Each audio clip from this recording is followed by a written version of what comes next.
काम करने का मौका मिला। ऐसे हमारे साथी डॉक्टर संजय सिंह जी, हमारे क्षेत्र के अध्यक्ष श्री महेश चंद्र श्रीवास्तव जी, डॉक्टर अमिता सिंह जी, हमारे जो यहाँ आप सबके बीच में हमेशा विद्यमान रहती हैं, श्री रश्मि सिंह जी, श्री दुर्गेश त्रिपाठी जी, हमारे ज़िला के अध्यक्ष श्री राजेश मसाला जी, जो ज़िला पंचायत के अध्यक्ष हैं, श्रीमती मंजू मौर्य जी, जो ब्लॉक प्रमुख हैं, श्री अलगू यादव जी, श्री प्रवीण सिंह जी, काशी प्रसाद तिवारी जी, गोविंद नारायण शुक्ला जी, सुरेश मौर्य जी, सुरेश गुप्ता जी, अजय तिवारी जी, के शर्मा जी जो राष्ट्रीय प्रवक्ता हैं, दिलीप विश्वकर्मा जी, मंडल अध्यक्ष जयप्रकाश तिवारी जी और चंद्रकेश यादव जी,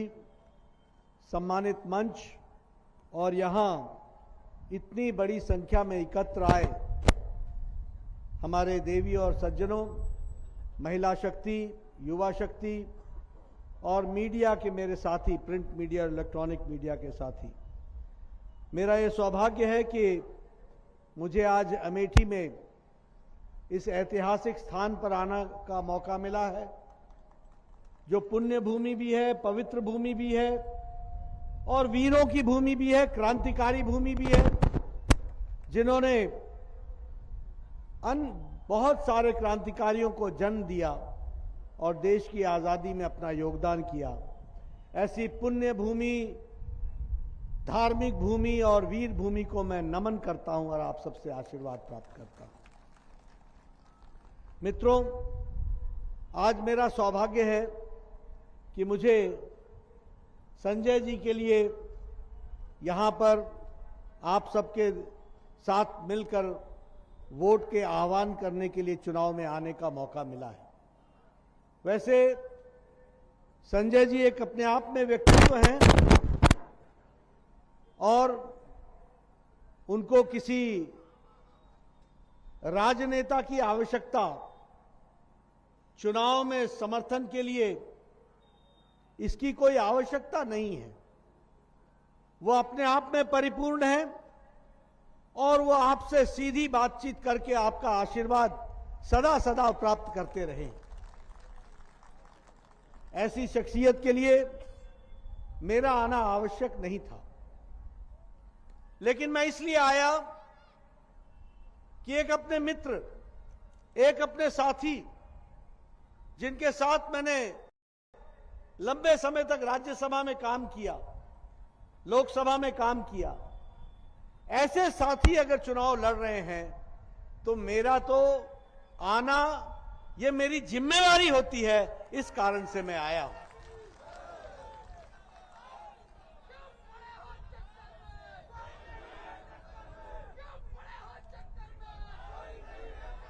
मित्रों, बहुत कम लोग जानते हैं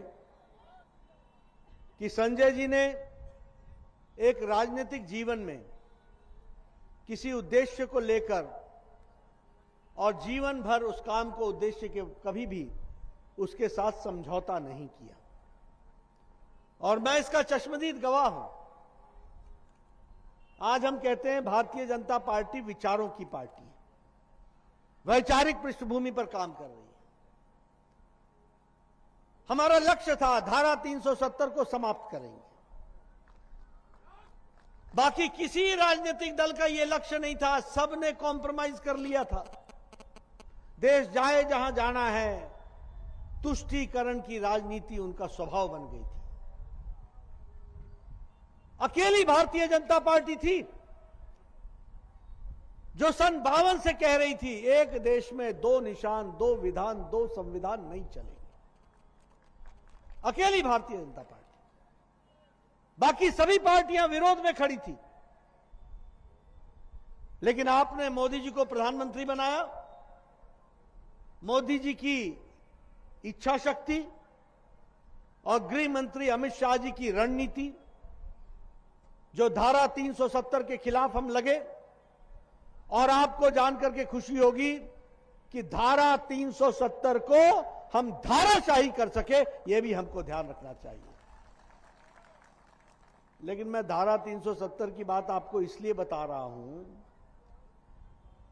कि उस समय संजय भाई ने धारा 370 के लिए, यानी देश के लिए, राष्ट्र के लिए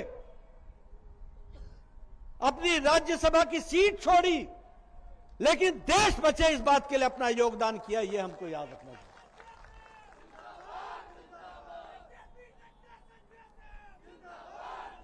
मुझे याद है मैंने आज भी कहा था संजय जी को कि आपको बीजेपी ज्वाइन करनी पड़ेगी। उन्होंने कहा देश के लिए धारा 370 समाप्त करने के लिए कुछ भी करना पड़ेगा, मैं करूंगा, और ये सौभाग्य है कि मैं बीजेपी ज्वाइन कर रहा हूं, इसके लिए मैं आपको ध्यान देता हूं। मित्रों,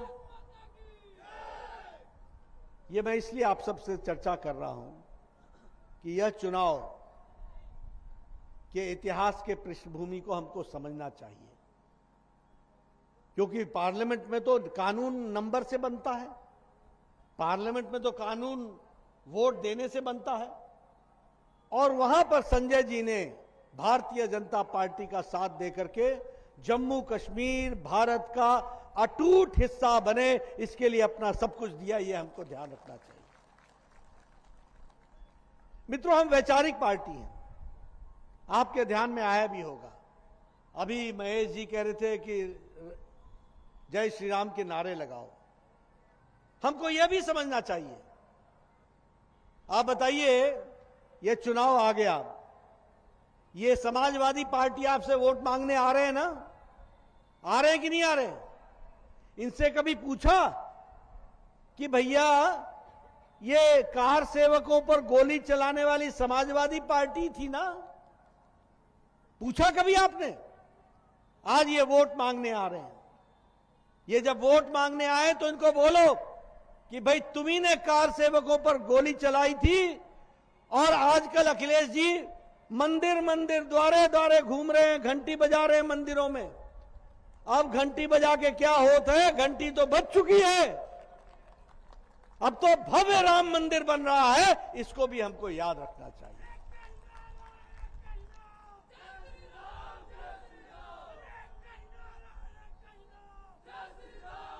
मित्रों, आप जानते हैं कि सुप्रीम कोर्ट ने कहा था कि मुस्लिम महिलाओं को 13वीं शताब्दी के 3 तलाक के दंश से इनको मुक्ति दिलाओ।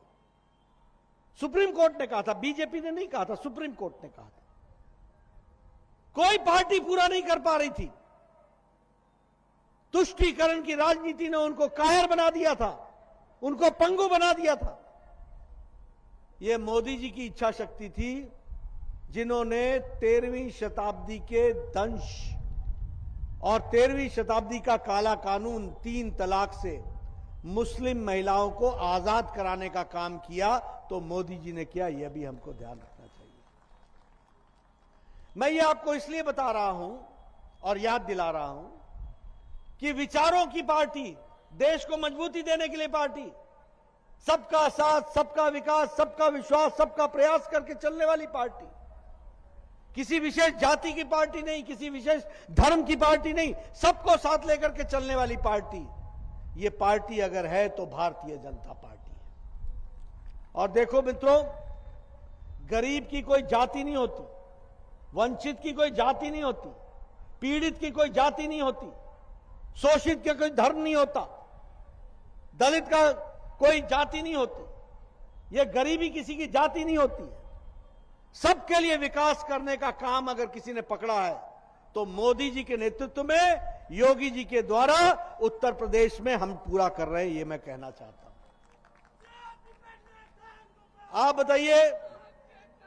आप बताइए, कभी हमने किसी आयुष्मान भारत के प्रत्याशी से पूछा है कि तुम्हारी जाति क्या है? कभी किसी को प्रधानमंत्री आवास योजना में घर देने में कभी किसी का धर्म पूछा है? कभी हमने सौभाग्य योजना में बिजली देने के लिए किसी की जाति या धर्म पूछी है? कभी हमने किसी को प्रधानमंत्री गरीब कल्याण अन्न योजना में राशन देने में किसी की जाति या धर्म पूछी है? हमने हमेशा गरीब, वंचित, पीड़ित, शोषित, दलित, महिला, युवा, किसान, इनको मुख्य धारा में लाने के लिए सबका साथ, सबका विकास, सबका विश्वास इस लेकर के चले। आप बताइए, आज मोदी जी का राशन मिल रहा है कि नहीं मिल रहा है? आपको मिल रहा है कि नहीं मिल रहा है? पीछे सुनना चाहता हूं, मिल रहा है कि नहीं मिल रहा है? और उसके साथ साथ योगी जी का राशन मिल रहा है कि नहीं मिल रहा है? मिल रहा है कि नहीं मिल रहा है? ये डबल इंजन है भैया, डबल इंजन। मोदी जी का राशन भी और योगी जी का राशन भी। प्रधानमंत्री आवास योजना में घर बन रहे हैं कि नहीं बन रहे हैं? पक्के घर बन रहे हैं कि नहीं बन रहे हैं मित्रों? और पक्के घर कैसे? रसोई घर के साथ, गैस के चूल्हे के साथ, शौचालय के साथ और अहाते के साथ। और सबसे बड़ी बात है कि घर का मालिक मालिक नहीं होगा, घर का मालिक मालकिन होगी, महिला होगी, महिला सशक्तिकरण माता होगी। यह विकास की एक नई कहानी लिखी जा रही है। आयुष्मान भारत, आज से 5 साल पहले किसी गरीब का, अगर किसी गरीब के घर में कैंसर हो जाए तो संजय जी भी जानते और हम भी जानते थे, चिट्ठी लिख लिख के थक जाते थे। प्रधानमंत्री, वो कौन सी योजना है, प्रधानमंत्री राहत योजना, मुख्यमंत्री राहत योजना, इसके किडनी का ऑपरेशन है, इसको 1 लाख दिला दो, इसको दिल का ऑपरेशन है, इसको 2 लाख दिला दो। और फिर 10 चिट्ठियां लिखते थे, 3 कबूल होती थी, 7 छूट जाती थी। और गरीब आदमी का घर बिक जाता था, मकान बिक जाता था, अगर उसके घर में किसी को कैंसर हो जाए या किसी को दिल की बीमारी हो जाए या किसी को किडनी की बीमारी हो जाए। गांव में क्या बोलते थे, बाबा डॉक्टर कहीं ना कहीं कर आराम चाहिए। ये आराम इस करके चाहिए क्योंकि इलाज के पैसे नहीं आई, इलाज का पैसा नहीं था, इसलिए बोलते थे गांव में आराम करने के लिए कहा है डॉक्टर ने। डॉक्टर भी क्या करता। लेकिन आज मोदी जी ने देश को, दुनिया का सबसे बड़ा गरीब आदमियों के लिए इलाज का कार्यक्रम चलाया है, तो दुनिया का सबसे बड़ा आयुष्मान भारत चलाया है, यह हमको याद रखना चाहिए। 50 करोड़ संख्या के गरीब लोग 5 लाख रुपए का गंभीर बीमारी के इलाज के लिए हर साल पैसा, हर साल, अगर एक परिवार को 20-21 में 5 लाख मिला है और वो 5 लाख इलाज में खर्च हो गया है, तो 22-23 में फिर से नया 5 लाख मिलेगा, लेकिन वह हमेशा इलाज के लिए उसको पैसा मिलेगा, इसकी चिंता की गई है। और आप अमेठी से जाकर के कैंसर का अस्पताल मुंबई में जाके ऑपरेशन कराओ, मोदी जी का पैसा अमेठी नहीं आएगा, सीधे दिल्ली से कैंसर अस्पताल मुंबई चला जाएगा और आपका इलाज मुफ्त में हो जाएगा। यह व्यवस्था की गई है। इसलिए मित्रों, आज और कौन है ये आयुष्मान भारत में? गरीब लोग, रेड़ी वाला, फेड़ी वाला, रिक्शा वाला, ठेला वाला, सब्जी वाला, बाल काटने वाला, कूड़ेदान से प्लास्टिक इकट्ठा करने वाला, घोड़े के पांव में नाल लगाने वाला, जूते काटने वाला, बेचारा जिसको कोई पूछता नहीं था, आज वो गोल्डन कार्ड मोदी जी का लेके घूमता है, 5 लाख रुपए का इलाज कराने की ताकत लेकर के घूमता है। इसलिए मित्रों, आप बताइए, कभी किसी ने सोचा था कि किसान को पेंशन लगेगी? कभी सोचा था किसी ने? आज किसान को पेंशन लग रही है। कभी सोचा था कि प्रधानमंत्री किसान सम्मान निधि में हर 2 महीने, हर 3 महीने पर 2-2 हजार रुपया मिलेगा? मोदी जी ने 10 करोड़ 50 लाख किसान को 2-2 हजार रुपए के हिसाब से 180 लाख करोड़ रुपए आप किसानों के खाते में डालने का काम किया है, तो नरेंद्र मोदी जी ने किया है, यह हमको याद रखना चाहिए। इसलिए मित्रों, एक प्रयास हुआ है, गरीब की तस्वीर बदलनी चाहिए, उसका सशक्तिकरण होना चाहिए, उसकी मजबूती होनी चाहिए। और साथ ही साथ उत्तर प्रदेश के विकास के लिए कहीं पूर्वांचल एक्सप्रेसवे, कहीं गंगा एक्सप्रेसवे, कहीं बुंदेलखंड एक्सप्रेसवे, कहीं गोरखपुर लिंक एक्सप्रेसवे, 4 लेन, 6 लेन, 4 लेन, 6 लेन। बोलो, तस्वीर बदली है कि नहीं बदली है? उत्तर प्रदेश की बदली है कि नहीं बदली है? पहले उत्तर प्रदेश का मतलब पता ही नहीं चलता था, सड़क पे गड्ढा है या गड्ढे में सड़क है, मालूम ही नहीं चलता था। 6-6 घंटे लगते थे, 7-7 घंटे लगते थे। आजकल 2-2 घंटे में आप लोग अपने अपने गंतव्य स्थान पर पहुंचते हैं कि नहीं पहुंचते हैं? बताइए, मैं सही बोल रहा हूं या गलत बोल रहा हूं? मित्रों, आपसे एक ही बात कहना चाहता हूं, ये एक्सप्रेसवे नहीं है, ये विकास की गंगा है। ये याद रखना, इसको समझ लेना, ये विकास की गंगा है और इसीलिए इसको आगे लाना हमारी जिम्मेवारी बनती है। आप देखिए, अटल यूनिवर्सिटी, मेडिकल यूनिवर्सिटी बन रही है उत्तर प्रदेश में कि नहीं बन रही है? 2 all India institute of medical sciences मिले कि नहीं मिले? आयुष यूनिवर्सिटी बन रही है कि नहीं बन रही है? एक समय में यहां उत्तर प्रदेश में 22 करोड़ की जनसंख्या में, उस समय 22 करोड़ थी, 14-15 मेडिकल कॉलेज थे। आज उत्तर प्रदेश में मोदी जी के द्वारा 59 मेडिकल कॉलेज हैं, देश का सबसे ज्यादा। और मुझे बताया गया कि अमेठी में भी एक मेडिकल कॉलेज दिया गया है 292 करोड़ रुपए की लागत से। एक अमेठी को भी मेडिकल कॉलेज। यह अमेठी का मेडिकल कॉलेज नहीं होगा, यह मेडिकल कॉलेज अपने आप में एक दवाई की दुकान की दुनिया होगी, एक यहां पर डायग्नोस्टिक सेंटर की दुनिया होगी और यहां से पढ़ने वाला बच्चा हर गांव में जाकर के डॉक्टरी करेगा और इलाज करेगा। इस बात को हमको याद रखना चाहिए। इसलिए मित्रों, एक नए आयाम को लेकर के हम चल रहे हैं। इस बार के बजट में 60 लाख नौकरियां प्रोडक्शन लिंक्ड इंसेंटिव के द्वारा दी जा रही हैं। एक साल के अंदर 25,000 किलोमीटर सड़क बनेगी और 20,000 करोड़ रुपए उस पर खर्च होंगे। एक साल के अंदर लगभग 80 लाख नए घर बनेंगे प्रधानमंत्री आवास योजना में और उसमें लगभग 48,000 करोड़ रुपए खर्च होगा।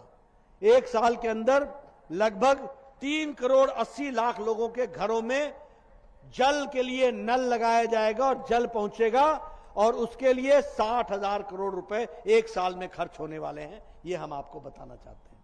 मित्रों, जब योगी जी ने 5 साल पहले उत्तर प्रदेश को संभाला था तो उत्तर प्रदेश की आर्थिक जगत की स्थिति 7वें नंबर पर थी। आज 5 साल के अंदर उत्तर प्रदेश दूसरे नंबर पर पहुंच गया है, दूसरे नंबर पर।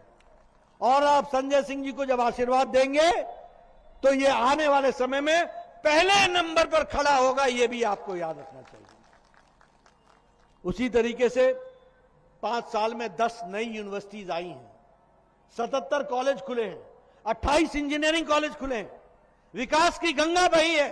बोलिए, इस गंगा को बनाए रखना है कि नहीं बनाए रखना है? बनाए रखना है कि नहीं बनाए रखना है? इसलिए मित्रों, और जो हमारा संकल्प पत्र है, अब बताइए, बहनों को चूल्हा मिला कि नहीं मिला? सिलेंडर मिला कि नहीं मिला है? और अब बहनों, हर दिवाली होली में योगी जी की तरफ से 2 मुफ्त सिलेंडर भी मिलेंगे, ये भी आपको याद रखना चाहिए। बच्चियों को, पढ़ने वालों को मोपेड, स्कूटर मिलेगा। 2 करोड़ नौजवानों को लैपटॉप और टैबलेट दिया जाएगा ताकि वो पढ़ करके अच्छे से आगे बढ़े और दुनिया के साथ कंपीट करे। इस काम को आगे बढ़ाया जाएगा। लेकिन मित्रों, मैंने आपके सामने विकास की कहानी तो कह दी, विकास के बारे में तो आपको बता दिया, लेकिन मैं कुछ आपको उत्तर प्रदेश पे काले बादल जो मंडराते हैं उसके बारे में भी आपको बताना चाहूंगा। आप बताइए, 5 साल पहले यहां माफिया राज था कि नहीं था? उत्तर प्रदेश में माफिया राज था कि नहीं था? बहू बेटियों की इज्जत सुरक्षित नहीं थी ना? नहीं थी ना? दंगे होते थे ना? देखो मित्रों, आपको मैं बताना चाहता हूं, 5 साल पहले आप बताइए, ये आजम खान दनाता था कि नहीं? आजम खान दनदनाता था कि नहीं? बताओ, दनदनाता था कि नहीं? मुख्तार अंसारी दनदनाता था कि नहीं? आप बताइए, आतिक अहमद दनदनाता था कि नहीं? और कानून वही था। आजकल 5 साल से ये तीनों लोग जेल के अंदर हैं कि नहीं है? जेल के अंदर हैं कि नहीं है? आजकल ये तीनों जेल के अंदर गुल्ली डंडा खेल रहे हैं। अब बताइए, कानून वही है, कानून वही है, मुजरिम वही है। एक समय में नेता बनकर के दंडनाता है और एक समय में जेल के अंदर होता है। यह फर्क किस बात का है? फर्क यह है कि अखिलेश ने कानून के प्रति आंखों में पट्टी बांधी थी और योगी जी ने कानून की रक्षा करने का प्रण लिया था। इस कारण से यह माफिया राज खत्म हुआ है। आजकल इनके नेता या तो जेल में हैं या बेल पर हैं। ये आधे जेल से लड़ रहे हैं, आधे बेल पर लड़ रहे हैं।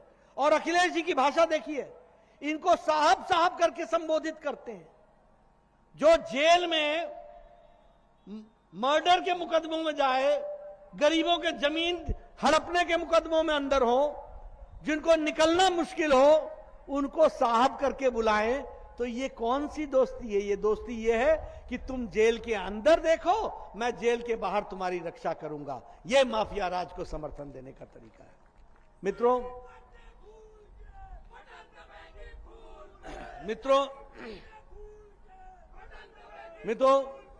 पिछले 5 सालों में 200 दंगे हुए। पिछले 5 सालों में अखिलेश जी के जमाने में 200 दंगे हुए और योगी जी के राज में एक भी दंगा नहीं हुआ। मैं सही बोल रहा हूं कि गलत बोल रहा हूं? ये राजा का फर्क है, ये नेतृत्व का फर्क है, जिसको हमको समझना चाहिए। आप बताइए कि पिछले 5 साल में मुजफ्फरनगर में 5 साल पहले 93 लोग मारे गए थे कि नहीं मारे गए थे? कैराना से 60 परिवार पलायन कर गए थे कि नहीं कर गए थे? आज वापस आ गए कि नहीं आ गए? आराम से, अमन चैन शांति से रह रहे हैं कि नहीं रह रहे हैं? ये हमको समझना पड़ेगा, ये हमको ध्यान में रखना पड़ेगा। मैं आपका ज्यादा समय नहीं लूंगा, लेकिन कुछ बातें मैं मीडिया को चाहूंगा कि आप जब भी अखिलेश जी आए तो उनसे आप पूछें कि आपने इन केसेस के बारे में क्या किया था। मित्रों, एक 23 नवंबर 2007 को मैं आपके सामने पत्रकार बंधुओं के लिए तारीख बता रहा हूं। 23 नवंबर 2007 को कचहरी में, अयोध्या के, लखनऊ के और वाराणसी के कचहरी में एक साथ बम ब्लास्ट हुआ था और उस बम ब्लास्ट में 15 लोग मारे गए थे, 50 लोग घायल हुए थे। इंडियन मुजाहिदीन ने इसकी जिम्मेवारी ली थी और उन्होंने उसके साथ साथ बॉम्बे का लोकल ट्रेन की घटना, श्रमजीवी की घटना, ये दशाश्वमेध घाट पर की घटना, दिल्ली में सरोजनी नगर में और गोविंदपुरी में बॉम्ब ब्लास्ट की घटना, सबकी जिम्मेवारी ली थी। उस केस में एक तारिक कासमी नाम का व्यक्ति और एक खालिद मुजाहिद, ये 2 व्यक्ति, तारिक कासमी आजमगढ़ का रहने वाला था और खालिद मुजाहिद जौनपुर का रहने वाला था। ये 2 लोग पकड़ाए थे और ये सारे मुकदमे इन पर लगे थे। मैं आपको तारीख बताता हूं कि ये सारे लोगों को अखिलेश जी ने 26 अप्रैल 2012 बतौर मुख्यमंत्री इनके केस वापस लिए थे और इलाहाबाद हाई कोर्ट ने कहा था कि आप ये केस वापस नहीं ले सकते हो, ये भारत के संविधान के तहत, आईपीसी के तहत, कानून के तहत आतंकवादी का केस है, ये आप वापस नहीं ले सकते हो। केस फिर से चला था और चलने के बाद 4 जीवन यानी 4 बार आजीवन कारावास की कोर्ट ने सजा सुनाई थी, ये हमको याद रखना चाहिए।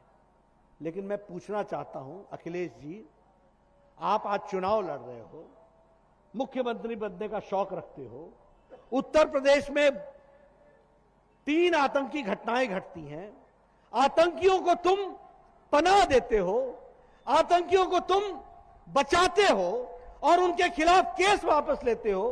कोर्ट ने मना किया है और कोर्ट उनको सजा सुनाती है। क्या ऐसे मुख्यमंत्री तुम चाहते हो उत्तर प्रदेश का? क्या ऐसे मुख्यमंत्री चाहते हो? ये उत्तर प्रदेश का भला करेंगे क्या? मित्रों, एक और घटना सुनाता हूं और मैं चाहूंगा मीडिया वाले आप हमको तो उतरते बाइट बाइट बाइट बाइट करते हो। जरा अखिलेश जी आए तो जेपी नड्डा की तरफ से प्रश्न पूछना।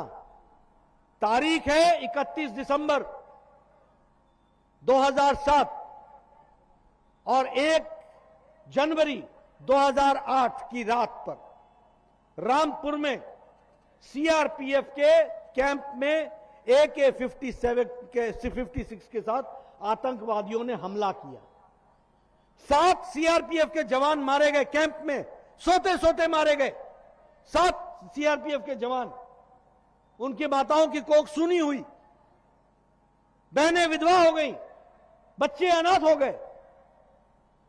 एनआईए ने एक शहाबुद्दीन के नाम के व्यक्ति को पकड़ा जो बिहार का रहने वाला था।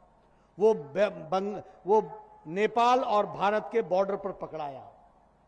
जब उससे पूछताछ की तो 7 आतंकवादी सामने आए और शहाबुद्दीन वो लश्कर तौयबा का कमांडर इन चीफ निकला। उसने ये हत्या की थी। अखिलेश जी ने उसको भी 26 अप्रैल 2012 को सामाजिक सद्भाव के तहत, ये देखो सामाजिक सद्भाव, आतंकवादी को छोड़ना सामाजिक सद्भाव है, उनके तहत केस को विड्रॉ किया।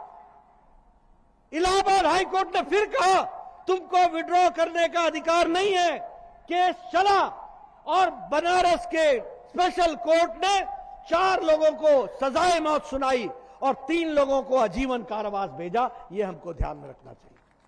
मित्रों, मैंने अखिलेश जी पर चार्ज लगाया। मैं पत्रकार बंधुओं से चाहूंगा कि वो अखिलेश जी से पूछे, क्या ऐसा व्यक्ति संविधान की रक्षा करेगा? क्या आप बताइए, ऐसा व्यक्ति उत्तर प्रदेश की रक्षा करेगा क्या? मेरा गंभीर आरोप है। और मित्रों, आप तो किसान हो। किसान तो चावल के एक दाने से चावल की किस्म को पहचान लेता है। तो राजनेता भी राजनीतिक हरकत को देख करके उसकी भी नीयत को पहचान लेता है कि उसकी क्या नीयत रही है और क्या नीयत है उसकी।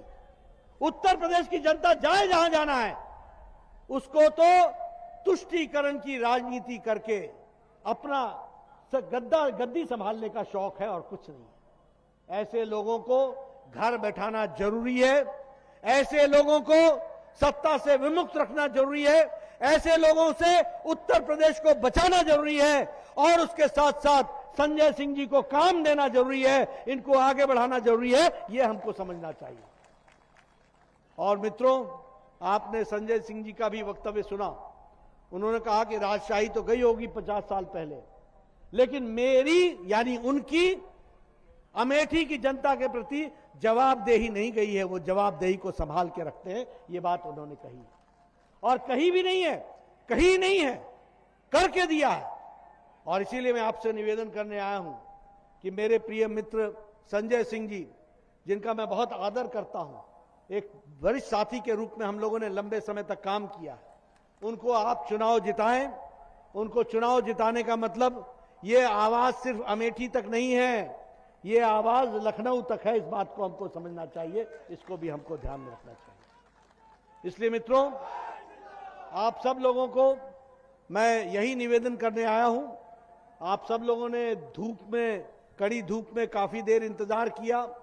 तो मैं कई बार कहता हूं कि कल छांव का लुत्फ लेना हो तो आज धूप को सहना पड़ेगा। आपने धूप को सहा है। अब अगले 5 साल संजय जी के नेतृत्व में छाया में आप विकास कीजिए, आगे बढ़िए। इन्हीं शब्दों के साथ बहुत बहुत धन्यवाद। जय भारत, जय उत्तर प्रदेश।